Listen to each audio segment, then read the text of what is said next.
दोस्तों, सोचिए अगर आपकी गाड़ी के अंदर तेल ना हो तो उससे क्या होगा। जाहिर सी बात है, आपका इंजन काम करना बंद कर देगा। बिल्कुल इसी तरीके से हमारे घुटनों में भी एक तेल होता है जिसे हम साइनोवियल फ्लूइड कहते हैं। ये हमारे जोड़ों में लुब्रिकेशन देता है।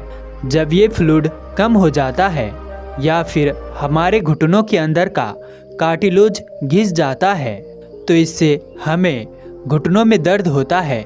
इस प्रकार के दर्द और स्टिफनेस की सबसे बड़ी वजह होती है आर्थराइटिस, विशेष करके आर्थराइटिस जो कि घुटनों के अंदर की कार्टिलेज को धीरे धीरे ख़त्म कर देता है। इसके अलावा इन्फ्लेमेशन यानी कि सूजन हो जाना, ये भी एक बहुत बड़ी वजह है जिससे कि घुटनों के आसपास के जो टिश्यूज होते हैं वहाँ पर इन्फ्लेमेशन हो जाता है और वहाँ पर दर्द और भी ज़्यादा बढ़ जाता है। दोस्तों, रिसर्च बताता है कि एज वी एज, जैसे जैसे हमारी उम्र बढ़ता है, हमारे जॉइंट्स में साइनोवियल फ्लूइड्स यानी कि हमारे घुटनों में जो चिकनाहट होती है वो कम होने लग जाती है और इससे हमारे उम्र के साथ साथ हमारे घुटनों में जो है दर्द होना शुरू हो जाता है और हमें जोड़ों घुटनों के तरह तरह की समस्याओं का सामना करनी पड़ती है। वैसे मॉडर्न ट्रीटमेंट जैसे कि पेन किलर्स या फिर ऑइंटमेंट्स आपको इसके लिए टेम्परेरी रिलीफ तो दे देते हैं, लेकिन वो समस्या का रूट खास एड्रेस नहीं कर पाते हैं और इसीलिए नेचुरल रेमेडी को इस्तेमाल करने की अक्सर सलाह दी जाती है इस तरह के दर्दों में, ताकि आपकी जो समस्याएं हैं उस पे उसकी जड़ से काम किया जा सके और आपके दर्द को बिना किसी साइड इफ़ेक्ट के परमानेंटली दूर किया जा सके। तो आज की जो रेमेडी है दोस्तों, मैं आपको बताने वाला हूँ, ये यही काम करती है। आपके दर्द को कम करती है, आपकी सूजन को घटाता है, जॉइंट के अंदर चिकनाहट पैदा करती है और सबसे इम्पोर्टेंट बात कि इसका कोई साइड इफ़ेक्ट भी नहीं होता है। तो चलिए अब जानते हैं कि ये रेमेडी क्या है और इसको कैसे बनाना है। इससे पहले आपको एक छोटी सी बौद्ध कहानी सुनाना चाहूँगा जिससे आप अपने जीवन में सही से आगे बढ़ सके। कि गौतम बुद्ध ने कहा है, कोई व्यक्ति ध्यान में खुद को समर्पण करके ही स्वयं को जान पाता है। समर्पण बड़ी बात है। जो समर्पण करना सीख गया उसके लिए जीवन में कुछ भी असंभव नहीं है। बुद्ध कहते हैं, माँ के पेट में बच्चा समर्पित होता है, पर जैसे जैसे वह बड़ा होता है उसके भीतर अहंकार का उदय होता है और अहंकार के कारण से ही वह उन संभावनाओं से चूक जाता है जो उसके लिए उपस्थित थी। कई बार समर्पण अहंकार से प्रेरित होता है। आज इस कहानी में हम जानेंगे कि अहंकार से प्रेरित समर्पण क्या होता है। एक बार एक गुरु अपने शिष्यों को समझाते थे कि कण कण में ईश्वर है और तुम्हें इसी भाव से ईश्वर के प्रति समर्पित होना चाहिए। वह शिष्य गुरु की बात सुनता है और पूछता है, हे गुरुदेव, क्या समर्पण करने से मेरा उद्धार हो जाएगा? गुरु कहते हैं, निसंदेह अगर तुमने अहंकार रहित समर्पण कर दिया तो तुम्हारा उद्धार निश्चित है। शिष्य गुरु की बात समझ लेता है और अपने अन्य कार्यों में लग जाता है। एक दिन शिष्य एक जंगल के रास्ते से गुजर रहा था। अचानक उस शिष्य को सामने से शोर सुनाई देता है। सामने एक हाथी उसकी तरफ दौड़ा आ रहा था।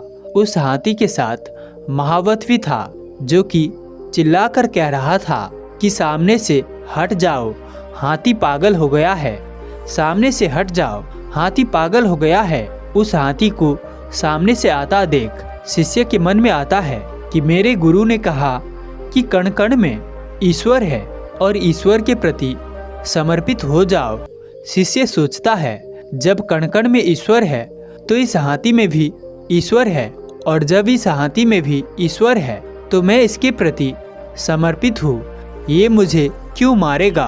वो शिष्य रास्ते में बैठ जाता है और आंखें बंद कर लेता है और कहता है, मैं समर्पित हूँ तुम्हारे लिए, अब तुम्हारा जो मन करे वो करो। एक बार आप सभी वीडियो को पॉज करिए और कमेंट करिए कि हाथी उस शिष्य के साथ अब क्या करने वाला है।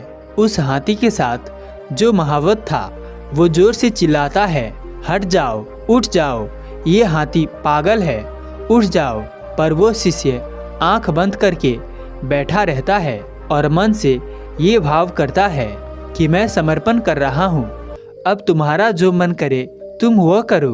वह हाथी उस शिष्य के पास आता है और अपनी सूंड में भरकर उसे उठाकर फेंक देता है। शिष्य को बहुत गहरी चोट आती है, उसे चिकित्सालय में ले जाया जाता है। इस घटना के बाद शिष्य को दर्द से ज़्यादा आश्चर्य होता है, क्योंकि पहली बार उसे लगता है कि गुरु की बात गलत निकली है। शिष्य के जख्मों पर दवाई लगाई जाती है। कुछ देर बाद वहाँ उसके गुरु भी आ जाते हैं और शिष्य से उसके हालचाल पूछते हैं। शिष्य गुरु से पूछता है, आपने तो कहा था कि कण कण में ईश्वर है, समर्पण का भाव बड़ा होता है, पर देखो मेरे साथ क्या हो गया है। आपने मेरे साथ इतना गलत क्यों करा? आपने मुझे गलत ज्ञान क्यों दिया? गुरु कहते हैं, अरे मूर्ख, मैंने तुमसे ये कहा कि कण कण में ईश्वर है। तुमने मेरी बात सुनी लेकिन समझी नहीं। तुम्हें हाथी में तो ईश्वर दिखा, लेकिन क्या तुम्हें उस महावत में ईश्वर नहीं दिखा जो तुमसे बार बार उठने के लिए बोल रहा था? तुम्हारा समर्पण अहंकार से भरा हुआ था। तुमने मन में सोचा कि आज मैं ईश्वर की परीक्षा लेता हूँ, जबकि ईश्वर सामने से चिल्ला रहा था कि उठ जाओ, हट जाओ, लेकिन तुमने अपने कान बंद कर रखे थे। तो अब उस शिष्य पर हम सब हंस सकते हैं, लेकिन उस शिष्य पर हम हंस सकते हैं, लेकिन हम भी जाने अनजाने में गलती यही कर रहे हैं। तुमने देखा होगा कोई व्यक्ति भक्त बनता है और उसके बाद वही व्यक्ति नास्तिक बन जाता है। क्या आपने विचार करने की कोशिश करी कि ऐसा क्यों होता है? ऐसा इसीलिए होता है क्योंकि वह ईश्वर के प्रति समर्पण तो करता है, लेकिन उसका समर्पण अहंकार से भरा हुआ होता है। जब उसकी इच्छाएं पूरी नहीं होती तो वह आस्तिक से नास्तिक बन जाता है। तो उम्मीद करते हैं कि आपको इससे अपने जीवन में कुछ सुधार लाने को मिलेंगे। नैतिक सकारात्मक सोच विकास करने में आपको कुछ मदद अवश्य मिला होगा। तो चलिए अब जानते हैं स्वास्थ्य से संबंधित वो जानकारियाँ, वो होम रेमेडी के बारे में जो कि आपके जॉइंट पेन में कारगर होगी। ये रेमेडी क्या है और इसको कैसे बनाना है, किस तरीके से हमें इस्तेमाल इसको करना है। इस पावरफुल होम रेमेडी को 4 सिंपल इंग्रेडिएंट से तैयार किया जाता है। इमेजिन कीजिए जैसे एक अच्छी मशीन स्मूथ तभी चलती है जब उसकी बार बार ऑयलिंग की जाए। ठीक उसी प्रकार से हमारे घुटने भी दोस्तों प्रॉपर केयर के बिना अच्छे से फंक्शन नहीं करते हैं, लेकिन सिर्फ 5 दिन के अंदर इस तेल की मालिश से, इस तेल की ऑयलिंग से आप अपने घुटनों को भी मशीन की तरह एकदम परफेक्ट स्मूथ बना सकते हैं, और वो भी बिना किसी साइड इफ़ेक्ट के। इस तेल को बनाने के लिए आपको सबसे पहली चीज़ जो चाहिए वो है सरसों का तेल, दूसरी चीज़ है लहसुन, तीसरी चीज़ है हल्दी, और लास्टली आपको चाहिए कपूर। इन इंग्रेडिएंट्स के साइंटिफिक प्रॉपर्टीज़ इतनी ज़्यादा स्ट्रांग होती है कि आपस में मिलकर ये आपकी घुटनों के दर्द को, आपके घुटनों के इन्फ्लेमेशन को अंदर से जाके हील करने का काम करते हैं। वहाँ पे ब्लड सर्कुलेशन को बढ़ाते हैं और आपके जॉइंट फ्लेक्सिबिलिटी को भी वापस दिलाते हैं। सरसों का तेल ओमेगा 3 फैटी एसिड से भरपूर होता है। ये ब्लड सर्कुलेशन को बढ़ाता है और घुटनों को एक नेचुरल वार्मिंग इफेक्ट देता है।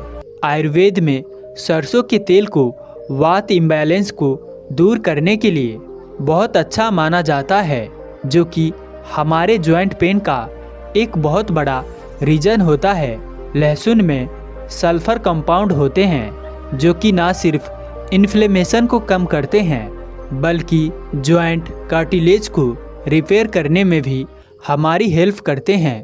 यानी कि घुटनों के अंदर जो घिसावट होती है उसको रिपेयर करने में लहसुन काम करता है। और लहसुन के अंदर भी एक वार्मिंग इफ़ेक्ट होता है जो कि हमारे घुटनों में दर्द में आराम दिलाता है।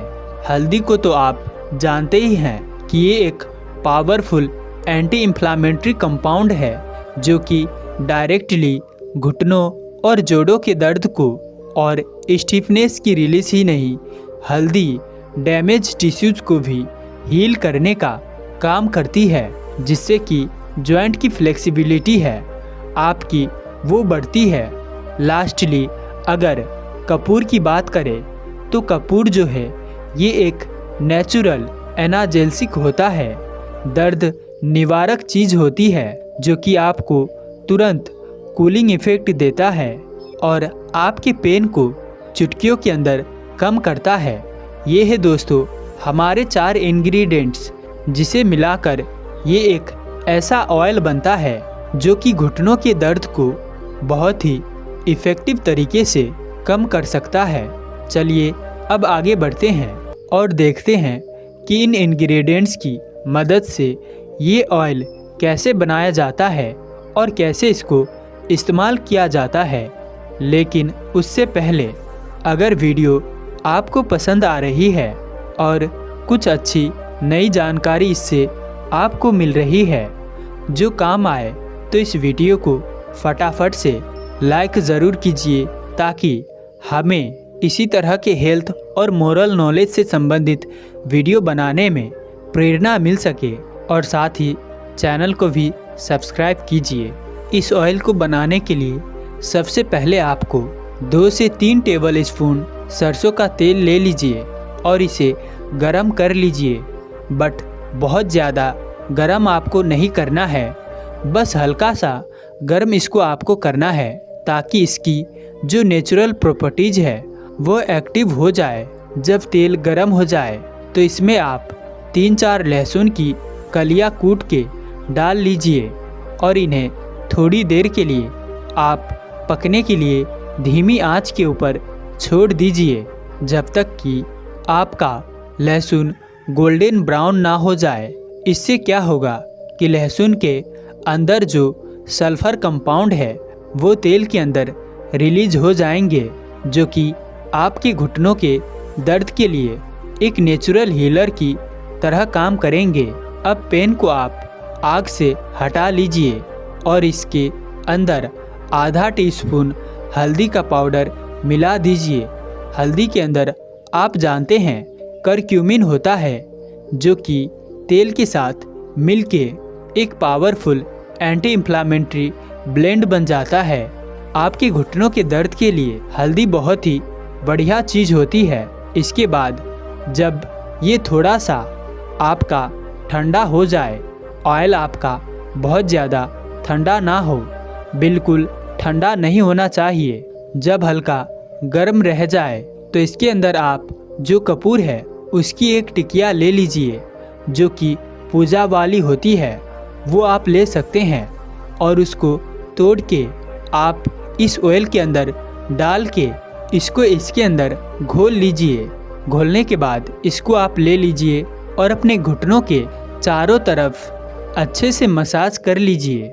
ध्यान रखिएगा कि तेल हल्का सा गर्म ही होना चाहिए, पूरा ठंडा नहीं होना चाहिए। मसाज करने के बाद एक छोटी सी सूती कपड़ा या फिर टॉवल आप गर्म कर लीजिए और उसको अपने घुटनों के ऊपर ढक दीजिए 10 मिनट के लिए, ताकि इससे जो है एक वार्म आपके घुटनों को मिले और जो आपकी दवाइयाँ है जितनी भी आपने डाली है इस तेल के अंदर, उनके जितने भी एक्टिव इंग्रेडिएंट्स है, एक्टिव कंपाउंड्स है, वो सब के सब आपकी घुटनों के अंदर जाकर वहाँ पर हीलिंग का काम करना शुरू कर सके और आपका जो ब्लड सर्कुलेशन है वो भी बढ़ सके। इस तेल से आप दिन में 2 टाइम मसाज कीजिए, सुबह और रात के समय में, और सिर्फ 5 दिन में ही। ऐसा करने से आप देखेंगे कि आपके घुटनों के दर्द और जकड़न जो है उसमें बहुत ही महसूस करने वाली फ़र्क आपको दिखने लग जाएगा। और हाँ, यूज करने के बाद अगर तेल बच जाए तो आप इस तेल को एक जार के अंदर स्टोर करके भी रख सकते हैं, और जब भी आपको इसको ज़रूरत पड़े लगाने की तो हल्का सा गर्म करके इसको दोबारा से आप लगा सकते हैं। दोस्तों, जैसे एक बीज को सही तरीके से पानी अगर दिया जाए तो वो तेज़ी के साथ उगने लगता है, वैसे ही इस रेमेडी को रेगुलर और सही तरीके से अगर हम यूज करें तो इससे हमारे घुटनों के दर्द में तेज़ी से फ़र्क महसूस होता है। इसको यूज करने से पहले 2 दिन के अंदर ही आपको दर्द में बहुत फ़र्क देखने को मिलेगा। जो घुटनों की स्टीफनेस में तकलीफ़ दे रही थी वो धीरे धीरे आपकी कम होने लग जाएगी।